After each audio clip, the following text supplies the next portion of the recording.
out here spreading some love to the church. We're gonna leave this right here to make people smile and fill some buckets. Air high five. Woo! All this hard work, man, I'm hot. I am too. You know, I brought us a snack.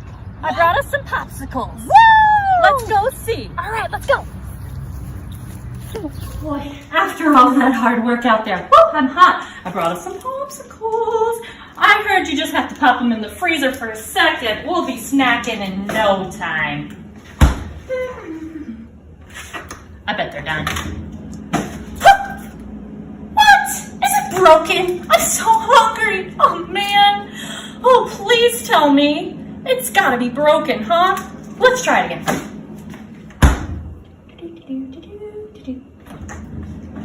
Oh, it's still not frozen. What do we do? Do you think we need to wait longer? Oh man, what am I gonna do while I wait? I'm just so hungry. I'm gonna be bored. Oh, oh man. What's all this commotion? I brought us popsicles because we're just so hungry and they're in the freezer and they're not freezing and I'm just so grumpy. You know what you need, Miss Cait? You need some patience. I have a perfect story to read with you. And it's going to teach us about patience, and it's a great book. Okay, let's try it out. I mean, the popsicle isn't done anyway, so perfect. Let's Come on, try. come on.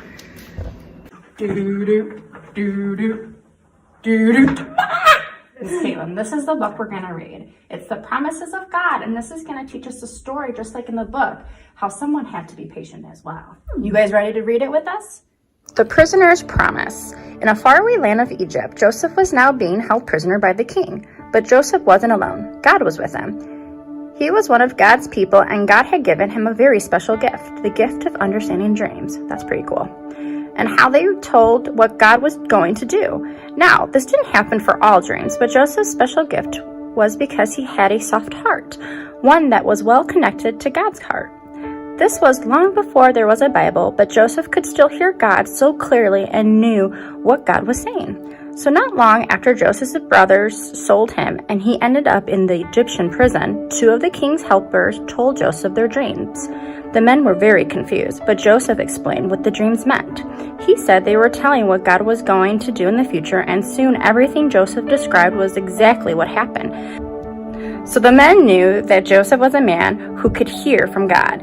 2 really long, not fun, no good years later, Joseph was still trapped in the prison. Man, Miss Caitlin, he had to be really patient. 2 whole years, oh my goodness.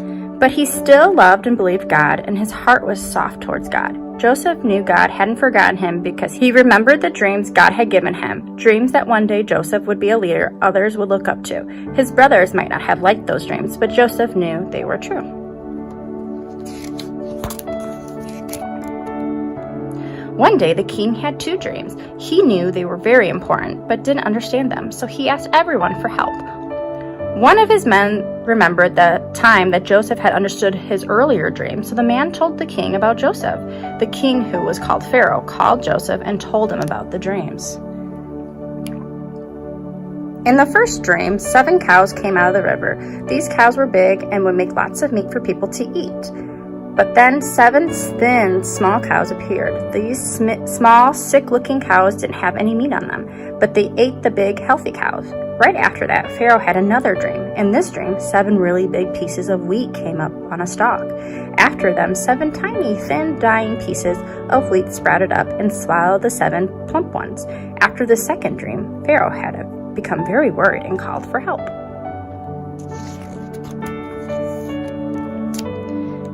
So Joseph heard the king tell about his dream because God had given Joseph the special gift. Joseph knew exactly what these dreams meant. He told Pharaoh the dream meant that there would be 7 years with lots of food to grow and eat, but then there would be 7 more years where animals will die and food would not grow from the ground. He told Pharaoh that God gave this dream so that the king would be able to protect his people from starving. Joseph told Pharaoh a plan from God for how to save enough food so that when the 7 years of no food growing came, all the people of Egypt would still have enough food. Pharaoh knew immediately that Joseph was hearing from God. The king was so thankful for Joseph's help that he put him in charge of the plan to save the food. And just like that, Joseph became a powerful leader in the king's house. He wasn't a prisoner anymore. He had been protected by God and made into a leader, just like God had told him, even though Joseph had been trapped and left all alone. This is from Genesis 37:40-41.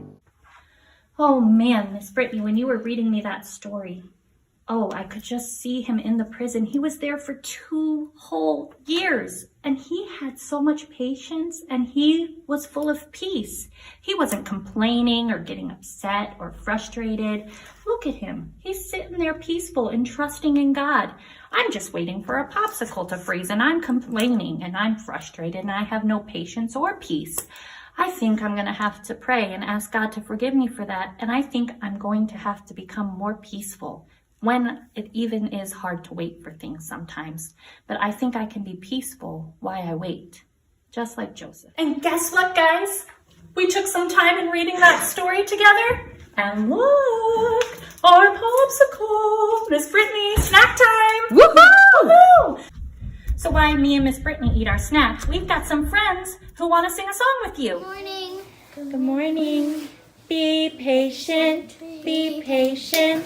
Don't be in such a hurry. When you get impatient, you only start to worry. Remember that God is patient too. And think of all the times that God was there to see you through. Do you guys want to do it one more time with us? Yes! Have patience, don't be in such a hurry. When you get impatient, you only start to worry. Remember that God is patient too.